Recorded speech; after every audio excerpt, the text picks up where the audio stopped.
লাইলাতুল কদর, এই কদরের রাতটা হচ্ছে এমন রাত যেটা খায়রুম মিন আলফি শাহর, 1000 মাসের চেয়েও সেরা। 1000 মাস লাগাতার ইবাদত করলে যে সওয়াব, কদরের রাতে ইবাদত করলে এর সমান সওয়াব হবে নাকি?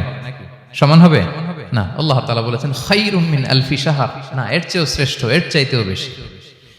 1000 মাসে, অর্থাৎ 1000 মাসে হয় 83 বছর 4 মাস। তো কদরের রাতে যদি আমরা ইবাদত করি তাহলে 83 বছর 4 মাস ইবাদত করলে যে সওয়াব, সে সওয়াব আল্লাহ তাআলা আমাদের আমলনামায় নসিব করবেন। তো আমরা যেন এই কদরের রহমত বরকত থেকে যেন আমরা বঞ্চিত না হই। তো রাসূল সাল্লাল্লাহু আলাইহি ওয়াসাল্লামকে সান্ত্বনা দেওয়ার জন্য, যে হে নবী আপনি চিন্তিত হবেন না, বনি ইসরাইলের অনেক লোক 1000 বছর হায়াত পেয়েছে, শত শত বছর ইবাদত করেছে, জিহাদ করেছে, তারা হায়াত পেয়েছে বেশি কিন্তু তারা কদর পায়নি। আর আপনার উম্মতকে আমি হায়াত দিয়েছি কম কিন্তু তাদেরকে কদর দিয়েছি। সুবহানাল্লাহি বিহামদি, লাইলাতুল কদর দিয়েছি, যে কদরের রাত 1000 মাসের চেয়েও সেরা। তো এই কদরের রাতকে আবার লাইলাতুন মুবারাকাও বলা হয়েছে। ইন্না আনসালনাহু ফি লাইলাতিন মুবারাকা, এটা বরকতময় রাত। ফিহা ইউফরাকু কুল্লু আমরিন হাকিম, সব বিজ্ঞচিত প্রাজ্ঞচিত বিষয়ের ফয়সালা হয়। এটা বেসিক্যালি একটা বাজেট রাত বলা যায়। এ রাতে আগামী 1 বছরে আমাদের কি ঘটবে না ঘটবে আল্লাহ তাআলা এটার বাজেট করেন, এটাকে রিভাইজ করেন। সো এই রাতটা অনেক গুরুত্বপূর্ণ। তো এই কদরের রাত, এটা কবে?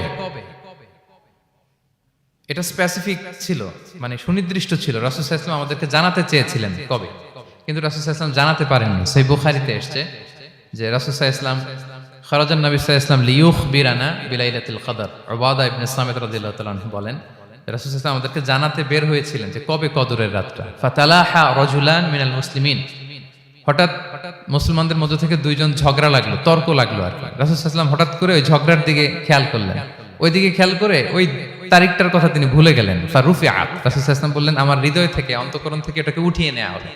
এখন আমি মনেই করতে পারছি না এটা কি 23 না 25 না 27 না 29, আমি মনে করতে পারছি না। এজন্য রাসূল সাল্লাল্লাহু আলাইহি ওয়াসাল্লাম বলেছেন যে তবে আমি এতটুকু মনে করতে পারছি, ফালতামিসুহা ফিল আশরিল আওয়াখিরি ফিল বিত্রি, রমাদানের শেষ দশকের বেজর রাত্রিগুলোতে তোমরা কদর তালাশ করো। বেজর রাতে যদি তোমরা কদর তালাশ করো তাহলে এই কদর সুনিশ্চিতভাবে তোমরা পাবে। তো এই জন্য স্কলাররা সবসময় বলেন যে লাস্ট 10 days অফ রমাদান খুব গুরুত্বপূর্ণ, সবচেয়ে the cream time of Ramadan. I repeat, এটা রমাদানের একেবারে মাহেন্দ্রক্ষণ।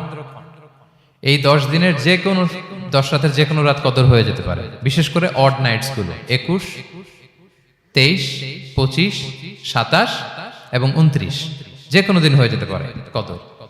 সো বুদ্ধিমানের কাজ হচ্ছে আমরা যেন রমাদানের শেষ 10 রাতে লাগাতার একইভাবে একই স্পিডে আমরা যেন ইবাদত করি। কোন রাতে বেশি করলাম, হয়তো 27-এর রাতে আমি খুব ভাব গাম্ভীর্য নিয়ে, খুব আবেগ নিয়ে ইবাদত করলাম, কিন্তু হয়ে যেতে পারে যে এবছর কদর ছিল 25-এর রাত, হতে পারে না? পারে। তো আমরা তো মিস করে ফেললাম। তো আমরা যেন মিস না করি। বুদ্ধিমানের কাজ হবে সমান তালে ইবাদত করা। এবং এটা এত গুরুত্বপূর্ণ, রাসূল সাল্লাল্লাহু আলাইহি ওয়াসাল্লাম এত এমফাসাইজ করে কোন রাতের কথা বলেনি। আরবি মাস অনুযায়ী 354টা রাতের মধ্যে সবচাইতে শ্রেষ্ঠ রাত, সবচাইতে শ্রেষ্ঠ রাত সূর্য ডোবার পর থেকে হাত্তা মাতলাইল ফাজর, ফজরের সূচনা লগ্ন পর্যন্ত শান্তিময় এ রাত, বরকতের এ রাত। রাসূল সাল্লাল্লাহু আলাইহি ওয়াসাল্লাম বলেছেন মান হুরিমা খায়রাহা ফাকাদ হুরিম, যে কদরের বরকত থেকে, খায়ের থেকে বঞ্চিত হলো সে আসলেই বঞ্চিত। হি ইজ দ্য লুজার, সে হতভাগা, সে পোড়া কপাল, সে বঞ্চিত। মান হুরিমা খায়রাহা ফাকাদ হুরিম, যে কদর পেল না সে হতভাগা। এখন আমরা কি হতভাগা হতে চাই? আমরা তো শুরুতে অনেক হোপফুল ছিলাম, এত এত ব্লেসিংস, এত এত বরকত, রহমতের ফলগুধারায় আমরা প্লাবিত হচ্ছি রমাদানে। তা আমরা তো হতভাগা হতে চাই না। তা আমরা যেন এই শেষ 10 দিন এক তালে আন্তরিকতার সাথে ঈমান ও ইহতিসাবা আমরা যেন ইবাদত করি। সম্মানিত ভাই এবং বোনেরা, তাহলে আমরা সৌভাগ্যশীলদের অন্তর্ভুক্ত হতে চাই, হতভাগা হতে চাই না। আমরা এবার একটু শুনবো যে এটা আশা জাগা নিয়ে একটা মাস। এই মাসের যে রহমত বরকতের যত যত হাদিস কোরআনের আয়াতগুলো আমরা বলেছি, এগুলো শুনলে আমাদের মধ্যে একটা আশা জাগে, আশাবাদী হয়ে উঠি যে আমার এই মাস আমার মুক্তির মাস, আমি মুক্তি পাবো। কিন্তু at the same time it's the month of warning, এটা আবার সতর্কতারও মাস। রাসূল সাল্লাল্লাহু আলাইহি ওয়াসাল্লাম বলেছেন রোজা রেখে যে মিথ্যা ছাড়লো না, পাপ ছাড়লো না, তার ধ্বংস। আবার 3 বার তিনি আমিন বলেছেন। বেসিক্যালি এটা একটা বদদোয়া যে মান আদরাকা রমাদান ওয়া লাম ইগফার লাহ, যে রমাদান পেয়েও নিজের গুনাহ ক্ষমা করতে পারলো না, তার ধ্বংস। সো আমরা আশাবাদী হব। আল ঈমানু বাইনাল খাউফি ওয়ার রাজা, বিশ্বাস হচ্ছে আমার মধ্যে ভীতিও কাজ করবে, আবার আমার মধ্যে একটা হোপ থাকবে। এটাই ঈমান। সো আমরা যেন এই ওয়ার্নিং গুলো আমাদের মাথায় রাখি যে আমরা যেন আল্লাহর নৈকট্যপ্রাপ্ত বান্দা হতে পারি, ক্ষমাপ্রাপ্তদের অন্তর্ভুক্ত যেন আমরা হতে পারি। আল্লাহ বলেন লাইলাতুল কদর খায়রুম মিন আলফি শাহর। নবী হে, আপনার উম্মতের জন্য আমি কদরের রাত দিয়েছি, যে এক রাতে ইবাদত করলে 1000 মাসের চেয়েও বেশি সওয়াব তারা পেয়ে যাবে। সো এই কদরের রাত যেন আমরা মিস না করি। কোনটা কদরের রাত? আমরা বলেছিলাম শেষ 10 দিন সমান তালে ইবাদত করব। বিশেষ করে আমরা গুরুত্ব দিব অড নাইটস গুলোতে, 21, 23, 25, 27, 29 আমরা গুরুত্ব দিব। এবং রাসূল সাল্লাল্লাহু আলাইহি ওয়াসাল্লাম বলেছেন মান হুরিমা খায়রাহা ফাকাদ হুরিম, যে কদরের বরকত মিস করলো সে বঞ্চিত, সে হতভাগা, হি ইজ দ্য লুজার। আমরা যেন লুজার না হই, আমরা যেন গেইনার হই এই বরকতের মাসে। এবং সবশেষে আমি বলেছিলাম রাসূল সাল্লাল্লাহু আলাইহি ওয়াসাল্লাম স্পেশালি 5টা আমল করতেন, সারা রাত জাগতেন, ফ্যামিলি মেম্বারসদের জাগিয়ে তুলতেন, উৎসাহিত করতেন এবং কোমরে গামছা বেঁধে নামতেন। এরকম ইবাদতের স্পৃহা অন্য কখনো রাসূল সাল্লাল্লাহু আলাইহি ওয়াসাল্লামের মধ্যে দেখা যেত না, যেমনটা শেষ দশকে তিনি করতেন। ইতিকাফ করতেন তিনি। আর ইতিকাফ করলে কদর মিস হওয়ার সম্ভাবনা নেই। এটা 21-এ হোক, 25-এ হোক, 23-এ হোক, আমি তো মসজিদে, আমি তো কিয়ামুল লাইলে অংশগ্রহণ করতেছি, আমি তেলাওয়াত করতেছি, আমি প্রতিদিনই দোয়া করতেছি, মিস হওয়ার কোনো সম্ভাবনা নেই। আমরা যেন ইতিকাফের চেষ্টা করি, অথবা পার্ট টাইম ইতিকাফ যেন অন্তত করি 5 দিন, 3 দিন, অথবা রাতের সময়গুলো মসজিদে যেন আমরা কাটাই। 3 নাম্বার বলেছিলাম রাসূল সাল্লাল্লাহু আলাইহি ওয়াসাল্লাম, জিবরাইল আলাইহিস সালাম কোরআন রিভিশন করতেন। আমরা যেন কোরআন রিভাইজ করি, রেসাইটেশন করি বেশি মাত্রায় শেষের 10 দিন। কিয়ামুল লাইল ফালা তাসআল আন হুসনিহিন্না ওয়া তুলিহিন্না, কত সুন্দর কিয়ামুল লাইল ছিল বলে বোঝানো যাবে না। তো আমরা যেন এরকম দীর্ঘ সময় কিয়ামুল লাইল করি। আর সবশেষে বলেছিলাম দোয়া করা। দোয়া করা হচ্ছে দোয়া মুমিনের হাতিয়ার। দোয়া মানুষের জীবন চেঞ্জ করে দিতে পারে। চাওয়ার মতো চাইলে আল্লাহ ফেরান না, আল্লাহ তো দেওয়ার জন্যই বসে আছেন।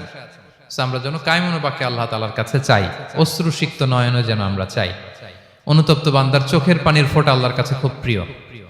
2 ফোঁটা আল্লাহর কাছে সবচেয়ে প্রিয়, জেহাদের ময়দানে মুজাহিদের রক্তের ফোঁটা আর অনুতপ্ত বান্দার চোখের পানির ফোঁটা। বান্দা অনুতপ্ত হয়ে, রিপেন্টেন্ট হয়ে চোখের পানি ছেড়ে যখন কাঁদে আর দোয়া করে, ওই চোখের পানি চোখ বেয়ে, নাকের ডগাবে, মাটিতে পড়ার আগেই আল্লাহ তার সব গুনাহ মাফ করে দেয়। আমরা যেন সেই অনুতপ্ত বান্দাদের কাতারে শামিল হতে পারি।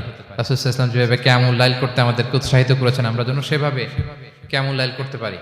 আমাদের প্রতিটি কাজের মধ্য দিয়ে লাআল্লাকুম তাত্তাকুনের যে অ্যাচিভমেন্ট, সেটা যেন আমাদের হাসিল হয়।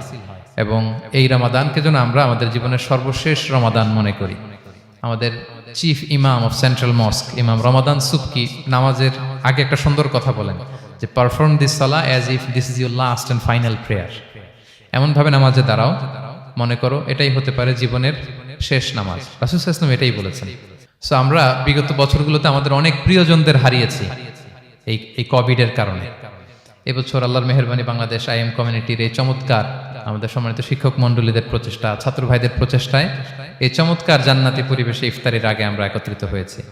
আবারও আগামী বছর আমরা এরকম কোনো গ্যাদারিং এ জয়েন করতে পারবো, কোনো গ্যারান্টি কি আমাদের আছে? নাই। It could be the last Ramadan in our life. So আমরা যেন এটা সবসময় মাথায় রাখি যে হতে পারে আমার this is our last chance, এটাই লাস্ট চান্স। এবং এই অপরচুনিটিগুলো যেন আমরা কাজে লাগাই এবং আল্লাহ তাআলার প্রিয় বান্দাদের অন্তর্ভুক্ত হই।